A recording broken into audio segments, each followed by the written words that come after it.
દાદા સેવા કરવા તમારી જાણ કરી ને મીનાબેન જ કરી. શું તમારું નામ શું? મીનાબેન. મીનાબેન કેવા? આખું બોલો. સતીશભાઈ સોલંકી. બરોબર. શું અત્યારે કામ કરો છો? હું હોસ્પિટલમાં કરું છું. સેલેરી શું આપે? 9,000. 9,000. જે તડી. અને તમારા હસબન્ડ ઓફ થઈ ગયા કેટલો ટાઈમ? વર્ષ 20. હમણાં આ ભાદરો મહિનો આવશે ને 9 તારીખ એ 2 વર્ષ. બરોબર. સસરા? છોકરા કેવડા? છોકરો 7 વર્ષનો છે, છોકરી 12 વર્ષ. કોઈ મદદરૂપ તમારા મમ્મી પપ્પા કોઈ ક્યાંથી ના આવે? મારા માવતર ને મમ્મી છે, પપ્પા નથી. ભાઈ ને 4 દીકરીઓ, 3 દીકરીઓ ને 1 દીકરો. એટલે એને અમારે એવું છે, મારા માવતર માં આમ 12 વર્ષ હોય એટલે જન્માન રોટી કરે એને અહીં વયા ઓર.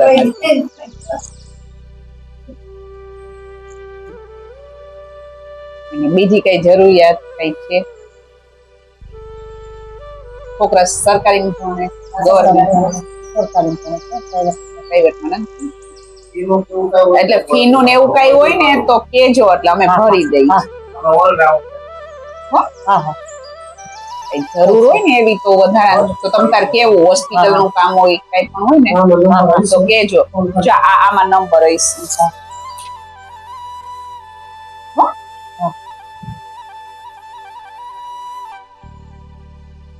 એમ કે અત્યારે તો બધું આપડે વયા જાય એટલે કોઈનો આશા આપણે એમ થાય કે મા બાપ ની આશા ન રખાય. એ આખી જિંદગી તો આપણે ન જ દે, એને આશા ન રખાય. એને કરતા આપડે પગ ભરવું હોય, ભલે જે 5 રૂપિયા આપણે કમાવી આપણા છોકરા હાથ. મોટા જ કરવાની બેન, માથે પડી છે તો મોટા તો કરવા પડશે. 8 વર્ષની દવા કરી અમાર ઘર ભરાઈ જાય.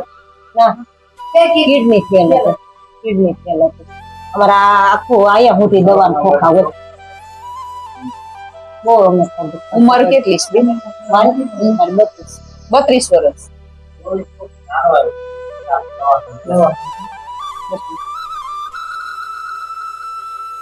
સાસુ છે એ છોકરા હાસે, હું ઘરનું તો બહારનું કરું તો એ તો બધું પૂરું પડે. ક્યાંથી પડે? ના ના બેન, હવે તમારે જ એકબીજાનો સહારો બનીને રહેવું પડશે ને. એનું દીકરી વાળું ઘર મારે 2 નણંદ છે.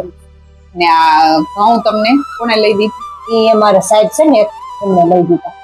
વર્ષના બધા વર્ષના. મમ્મી ને ખબર નથી. એ અમારા ટ્યુશન વાળા સાહેબ છે ને એને નથી નાખી દીધા. અમારા સર એક સર ને વાત કરીને એને ખબર છે મારી પરિસ્થિતિની, એટલે એ કે કાંઈ વાંધો નહીં તમારે, એ તમે આ કેમ કરો?